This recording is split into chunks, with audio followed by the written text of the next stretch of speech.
Yeah, I'm up in Jefferson, Maine, working on a small deck here, and it's only about 16 by 20, but we got a little issue with the sill plate and the band. So we're gonna go ahead and fix that, and then we'll continue on with the deck.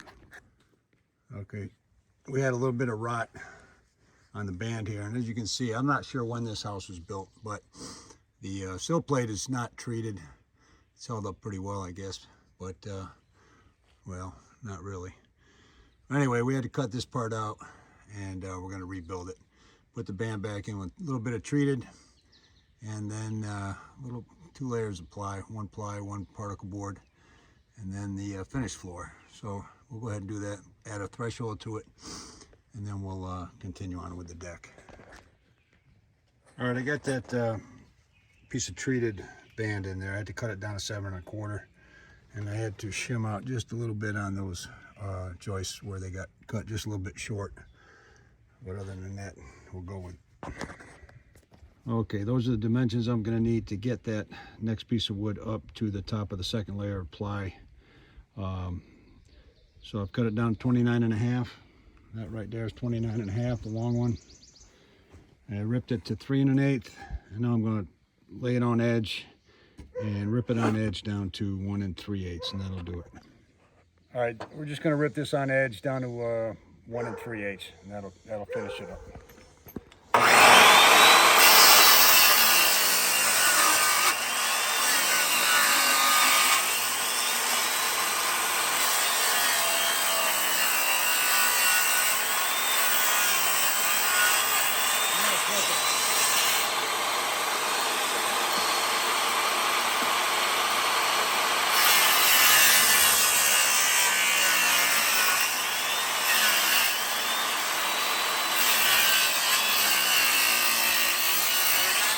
Get your eye protection.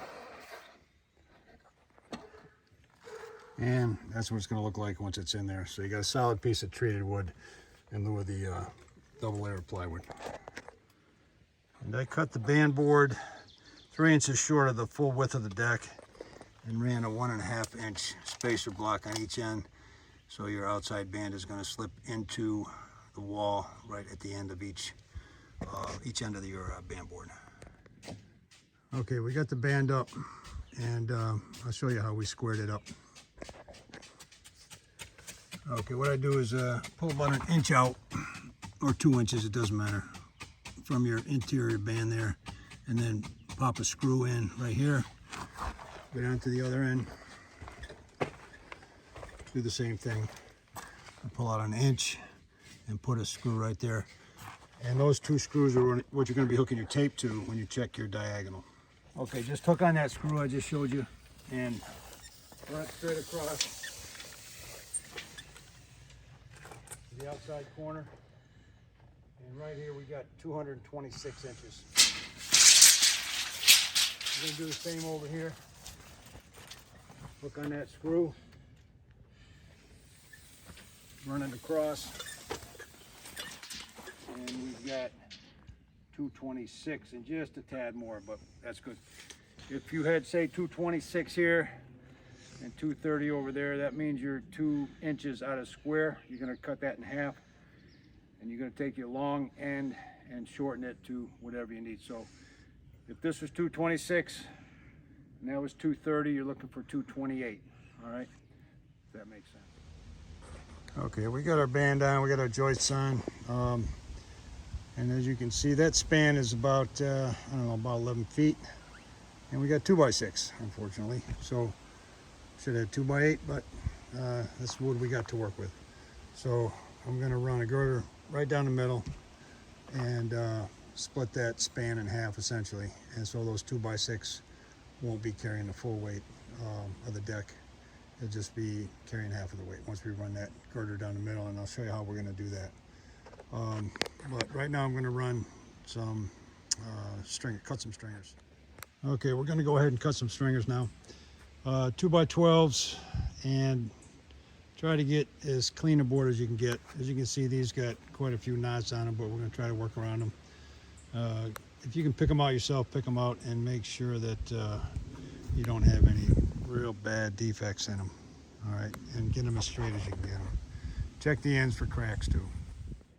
All right, for cutting your stringers, this is about all you need. Circular saw, speed square, 12-inch speed square, framing square, and these two nuts right here for adjusting your rise and run, and of course tape measuring pencil. That's really all you need. Okay, the stairs are going right in the end here, and you can see the ground slopes up quite a bit. They're going to be 4-foot wide stairs. So I measured up from the ground at the highest point up to that mark right there, that horizontal pencil mark. That's going to be the top of your stringer there, and that's a 7-inch rise from the top of your joist down to the pencil line there. And you got about 20 inches down the bottom, a little bit more, maybe closer to 21. All right, real quick here, I went to start the layout process, and this 2x12's got a big old crack right down here. I'm going to flip it around, use the other end to start with, and hopefully we'll lose most of that. But we had this wood delivered the other day, so I didn't get a chance to go through it. But make sure you get hands on that 2x12 before you haul it out of the lumber yard and use it for your stringers, because that's essentially unusable right there for about 8 inches, 8-10 inches. All right, so we're going to go ahead and run our framing square down here. It's pretty simple, really. Just lay your framing square down there, and what you're going to do is start with your run. And in this case, our run's going to be 10 inches. So you find that 10 inches on the wide arm of your framing square, and you're going to put it right on the edge there. There's your first mark right there. That's 10. And this is going to be your run going right down here. Your rise, like we talked about, is going to be 7. So bring that over to right about there. So you got 10 on your run, and you've got 7 on your rise. Okay, and the way you're going to lock that in is using these nuts right here. Once you've got your 10 lined up here, just put your nut down there, tighten it up. It's pretty easy. You're just going to slide it down. Don't jam it in there. Just keep it snug against the wood. Tighten it up. You're going to do the same on the other side. This one's already in, but you'll see you can just slide that down. Make sure you got your 7. Maybe just a little more. Tighten that up. Okay. Now you've got your run, which is right there. You got your run set 10 inches, and you've got your rise 7 inches set. Okay. Now I'll show you the next step here to make sure you use up all your board. Okay, so I have this 12-inch speed square. You're going to slide that down. You're going to hit your 10, and your 10 is going to correspond with the 11.5 right there. Okay, and that 11.5 will come in important later. I'll bring that out a little bit, but just run it right there. Then you're going to follow out to 7, make a little hash mark on 7. Okay, next thing you want to do, hold on. Next thing you want to do is take your 12-inch framing square, and you're going to slide it down to that first mark you made. All right, and you've got that tick mark where the 7-inch was. Make sure that's lined up here. Right, like so. Okay, then you're going to trace a line all the way down here. And this is going to be the bottom of your stair right here. All right, so you got the bottom of your stair, you got your first 7-inch rise, and then you're going to have your first 10-inch run. That's what we got right there. Okay, I put my framing square back, and what I did was to line this 10 up here. Don't try to line the 10. Get your 11.5 inch mark and line that up on this line on your rise here. Don't try to line it up down here. Just put that back in. Now you've got your first run coming down here 10 inches, and you're going to have your first rise at 7 inches. So we'll go ahead and trace that. Okay, so I did the first run and rise. Again, it's going to be the bottom of your stairs. It's going to be your first 7-inch rise. Now you've marked your first 10-inch run and your second 7-inch rise. And we're just going to repeat that process all the way down. Okay, so I'm getting ready to mark my second run. And then, let's see, I got that 11.5 right there. That's what's gonna guide me for that next one. So you got your second 10-inch run, and then you're gonna have your second 7-inch rise right there. See the 7 right there. Okay, I've got it traced out to the end, and you can see it was just a pattern you're repeating. Okay, 10-inch run, and then a 7-inch rise. And that's all you're gonna do, all the way to the end. And then I'll show you what you do when you get to the end here, which is gonna be right about there, and we're gonna avoid that crack in the board. We'll get rid of most of that. Okay, because here's your last 10-inch run and your last 7-inch rise. You're not gonna be able to get another 10-inch run out of this, so just disregard that line right there, and you're gonna continue with another rise right there, and I'll show you how we're gonna do that. All right, just lay your frame in square right on your last run and run the short arm or the narrow arm down the opposite direction there. As you can see, it's going away from the last rise, and just go ahead and mark it. Okay, and that's the mark right there. Got rid of that one and just ran it in the opposite direction. So that'll be your final rise and your final run right here. All right, now we'll go ahead and cut them. All right, when you start cutting, you're gonna cut straight through here, and then you're gonna cut straight through here. And make sure you take the line, as much of the line as you can. It might be a little thick in places. So if you take the line, it's not gonna be heavy. You'll just get a nice, consistent run and rise. When you cut into here, don't overcut it. Stop here on both your run and your rise, and then come back with a jigsaw and finish it up. All right, and that's what it's gonna look like before you cut the pieces out in the middle. Cut through on the bottom, okay? And there's your first rise right here, 7 inches. This is the part of the step that's gonna sit on your pad, your ground, whatever you got down there. Then you've got all your cuts in the middle.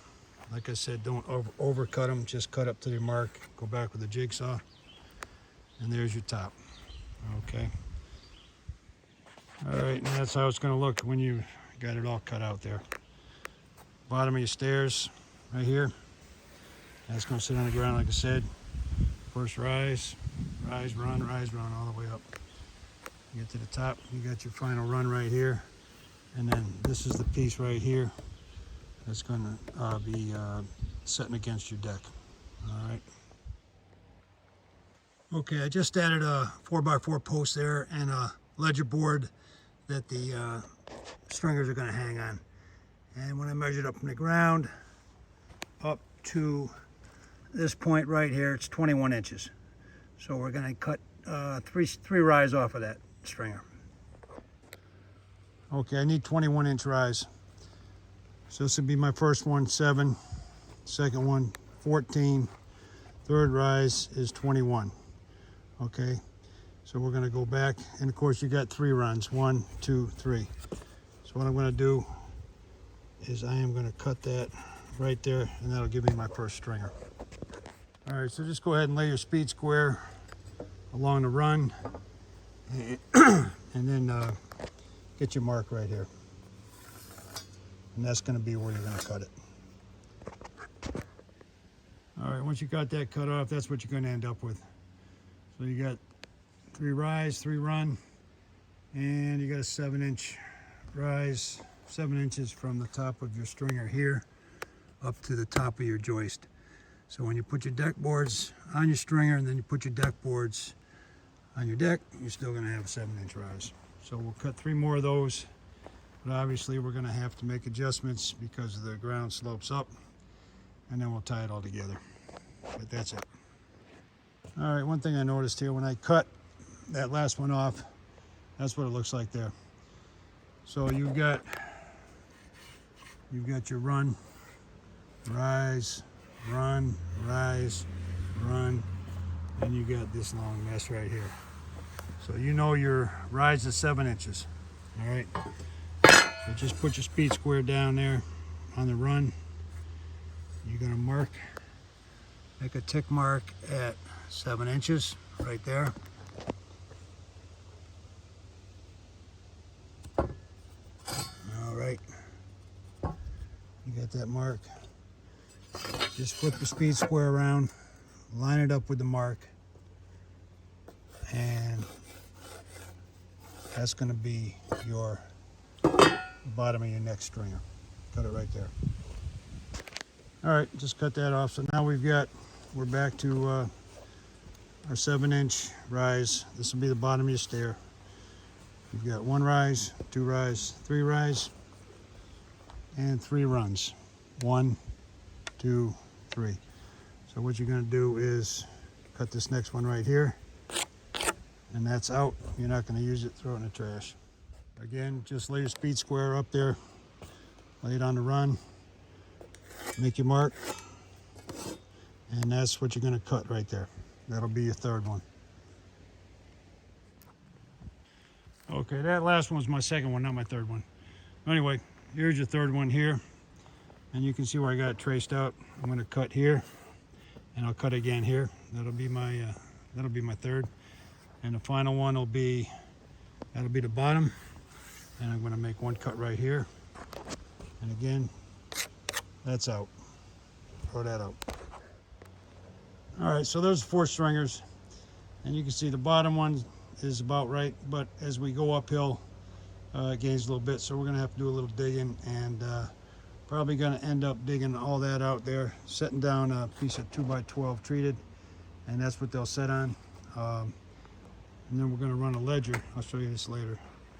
There's going to be a ledger that gets put in right on the bottom here. You're going to notch that down there on all of them, and that'll firm it up good. That's it. All right, so there's 4 stringers, and you can see the bottom one is about right, but as we go uphill, it gains a little bit, so we're going to have to do a little digging, and probably going to end up digging all that out there, setting down a piece of 2x12 treated, and that's what they'll set on. And then we're going to run a ledger. I'll show you this later. There's going to be a ledger that gets put in right on the bottom here. You're going to notch that down there on all of them, and that'll firm it up good. That's it.